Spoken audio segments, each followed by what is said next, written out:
Good morning guys, it's all about economics में आप सबका स्वागत है। आज हम बात करेंगे बैलेंस्ड बजट मल्टीप्लायर में। और उस पर बात करने से पहले सबसे पहले हम मल्टीप्लायर के बारे में थोड़ा सा जान लेते हैं कि मल्टीप्लायर क्या होता है। देखिए, मल्टीप्लायर का जो सबसे पहला कॉन्सेप्ट था वो आर.एफ. काहन जी ने दिया था। उनका जो मल्टीप्लायर था वो एम्प्लॉयमेंट मल्टीप्लायर था। उसके बाद जे.एम. किंज ने इसे इन्वेस्टमेंट मल्टीप्लायर के रूप में पेश किया, जो हमें दिखाता था कि अगर हम इन्वेस्टमेंट में चेंज करते हैं तो उससे इनकम में कई गुना ज़्यादा चेंज होगा। तो ये change in investment to change in income जो रिलेशनशिप है, ये हमें इन्वेस्टमेंट मल्टीप्लायर बताता था। आज जो हम बात कर रहे हैं वो है बैलेंस्ड बजट मल्टीप्लायर की। देखिए, बैलेंस्ड बजट मल्टीप्लायर मतलब कि इसमें हमारे पास दो चीज़ें हैं। एक हमारे पास टैक्स मल्टीप्लायर है और एक हमारे पास गवर्नमेंट मल्टीप्लायर है, गवर्नमेंट एक्सपेंडिचर मल्टीप्लायर है। और बैलेंस्ड बजट मल्टीप्लायर में हम ये देखेंगे कि जब गवर्नमेंट टैक्सेस लगाती है तो उससे इनकम में क्या चेंज आता है, और जब गवर्नमेंट एक्सपेंडिचर करती है तो उससे इनकम में क्या चेंज आता है। ठीक है, और जब हम दोनों को कंपेयर करेंगे तो हमारे पास नेट आउटकम क्या निकलेगा, ये हमें बैलेंस्ड बजट मल्टीप्लायर दिखाता है। तो स्टार्ट करते हैं इसके बारे में आगे। देखिए, balanced budget means change in government expenditure is exactly matched by change in taxes. If government expenditure and tax receipt increase by the same amount, the will national income और आउटपुट इंक्रीज और remain the same.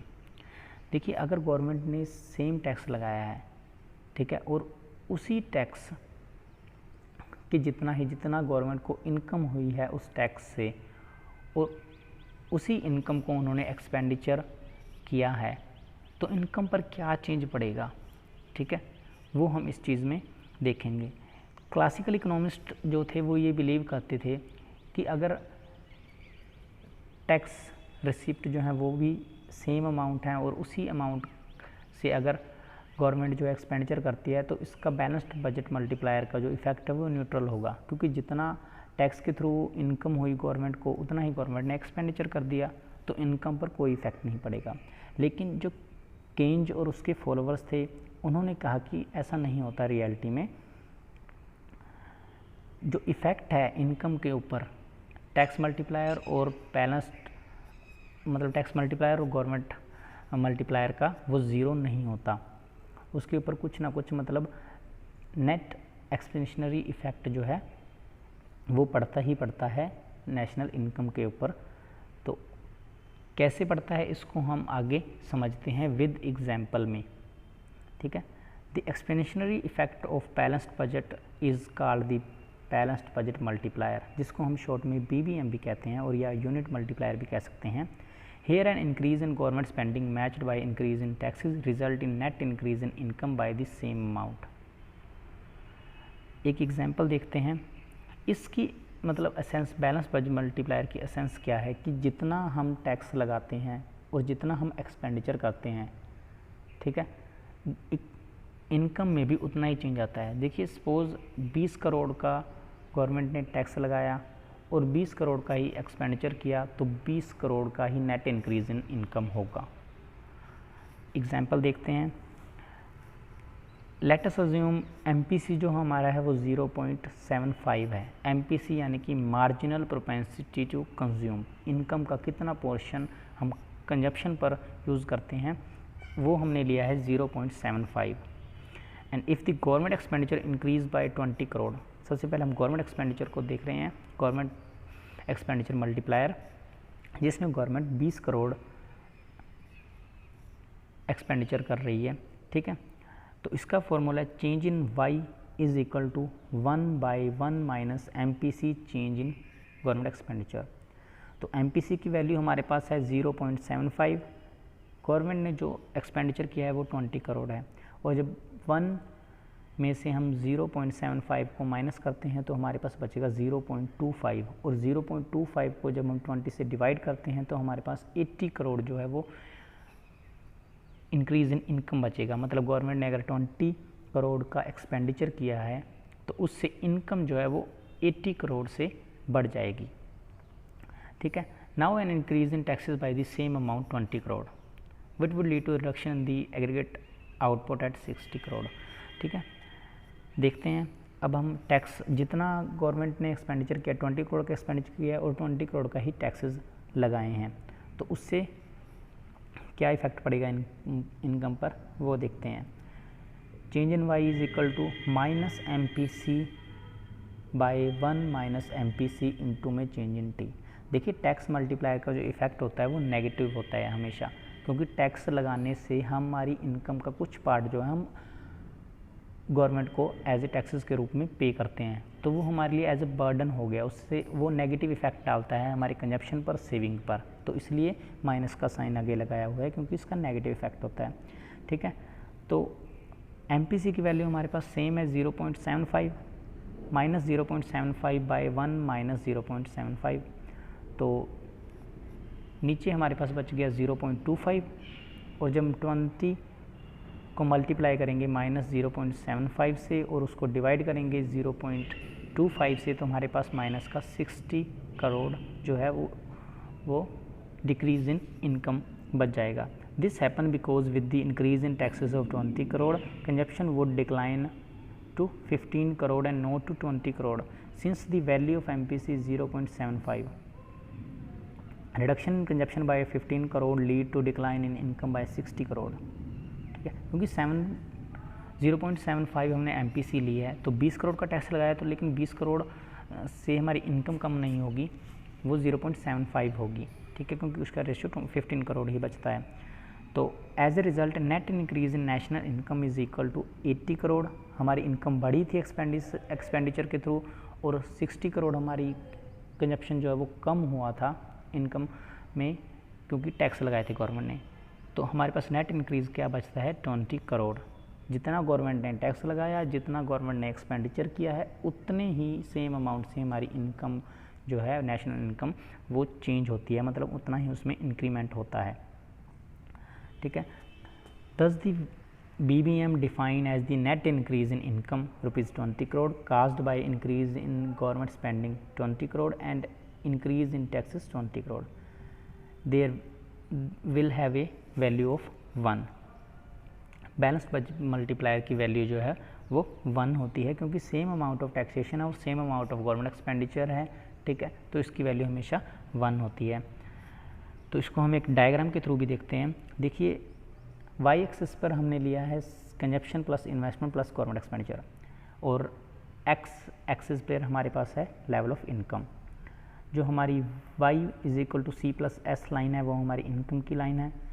सबसे पहले हमारा जो consumption है, initial consumption है वो C1 है जो कि हमारी इनकम का को काट रहा है D पॉइंट पर, और उसके बाद हम अज्यूम करते हैं कि गवर्नमेंट ने टैक्सेस लगा दिए। टैक्सेस लगाने से हमारा कंजप्शन जो है वो कम हो गया और हमारी कंजप्शन लाइन जो है वो C2 पर शिफ्ट कर गई। और अब गवर्नमेंट ने टैक्सेस कितना लगाया है, टैक्सेस लगाए हैं D2E। DE अमाउंट जो है वो गवर्नमेंट का टैक्स है। अब हम मानते हैं कि गवर्नमेंट ने जितना टैक्स लगाया, जितनी गवर्नमेंट को इनकम हुई है टैक्स के थ्रू, उतना ही गवर्नमेंट ने एक्सपेंडिचर कर दिया। तो उस एक्सपेंडिचर से हमारी जो कंजप्शन की लाइन है वो ऊपर शिफ्ट हो जाती है C2 plus I plus G। Investment और गवर्नमेंट एक्सपेंडिचर वो ऑटोनोमस हैं, मतलब वो इनफेक्टिव हैं irrespective to change in income. ठीक है, तो गवर्नमेंट एक्सपेंडिचर से हमारी इनकम जो इंक्रीज़ हुई है वो है EF अमाउंट, और उससे हमारी नेट इनकम में क्या चेंज आया है, पहले हमारी OA इनकम थी, उसके बाद जब गवर्नमेंट ने एक्सपेंडिचर किया तो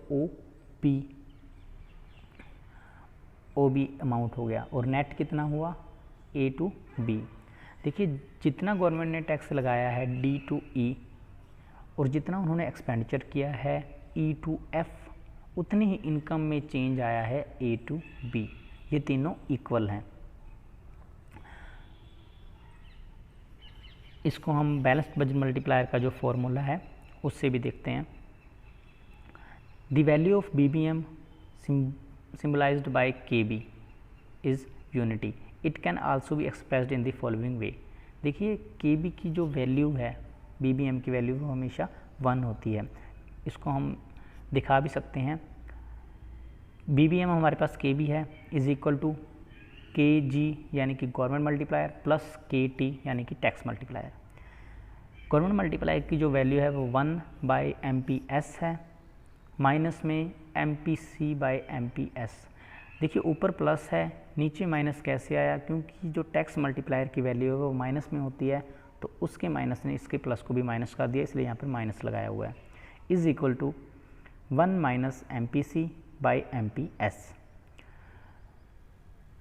तो जब हम इसको नीचे और ठीक करके लिखते हैं तो KB is equal to 1 - MPC/1 - MPC is equal to 1, क्योंकि MPS की वैल्यू जो है वो 1 - MPC होती है। तो जब हम MPS को 1 - MPC राइट करते हैं तो हमारे पास KB जो BBM की वैल्यू है वो 1 बचती है। Since KG is positive and KT is negative, the net effect of balanced budget is not neutral. Income change by the amount equal to the change in government expenditure and tax receipt, so the value of BBM must be 1. Since KT is 1 less than KG, balanced budget must have a value of 1. But reality में क्या होता है वो देखते हैं। उन्होंने क्योंकि 1 क्यों आई है उसकी वैल्यू, क्योंकि हमने MPC को तो अज्यूम माना है कि MPC को अज्यूम करके बैठे हैं हम कि MPC जो है वो चेंज नहीं होगी, लेकिन रियलिटी में तो ऐसा नहीं होता ना। इन रियलिटी दी BBM में have the value less than 1। Real life में BBM की जो वैल्यू है लेस देन 1 होती है। कैसे होती है, क्योंकि in this model we assumed the uniform MPC for all taxpayer and beneficiary of the government expenditure. जो टैक्स पे कर रहे हैं उनकी MPC और जो बेनिफिट रिसीव कर रहे हैं गवर्नमेंट एक्सपेंडिचर से उनकी MPC सेम अज्यूम किया हमने इस मॉडल में, जो कि सेम नहीं होती हैं रियल लाइफ में। देखिए अगर गवर्नमेंट ने इनकम टैक्स को बढ़ाया है, ठीक है, इनकम टैक्स में मतलब जितना ज़्यादा इनकम होगी लोगों की उतना ज़्यादा वो पे करेंगे, ठीक है। तो रिचर सेक्शन पर टैक्स लगाया है गवर्नमेंट ने और गवर्नमेंट एक्सपेंडिचर कर रही है सपोज पूरर सेक्शन पर, पब्लिक वर्क डिपार्टमेंट या पब्लिक वर्क पर एक्सपेंडिचर कर रही है गवर्नमेंट, रोड्स बना रही है, हेल्थ फैसिलिटीज़ प्रोवाइड करवा रही है, ठीक है, एम्प्लॉयमेंट प्रोवाइड करवा रही है वीकर सेक्शन को। तो टैक्स पे करने वाला रिचर सेक्शन है और बेनिफिट पाने वाला पूरर सेक्शन है। तो उनकी MPC रिचर सेक्शन की और पूअर सेक्शन की MPC सेम तो हो नहीं सकती, ठीक है, तो वो तो अलग अलग ही होंगी। तो जब वो अलग अलग होती हैं तब हमारी BBM की जो वैल्यू है वो लेस देन 1 होती है बट ग्रेटर देन 0 होती है इन ए कॉम्प्लेक्स सोसाइटी। तो ये था बैलेंस्ड बजट मल्टीप्लायर का कॉन्सेप्ट।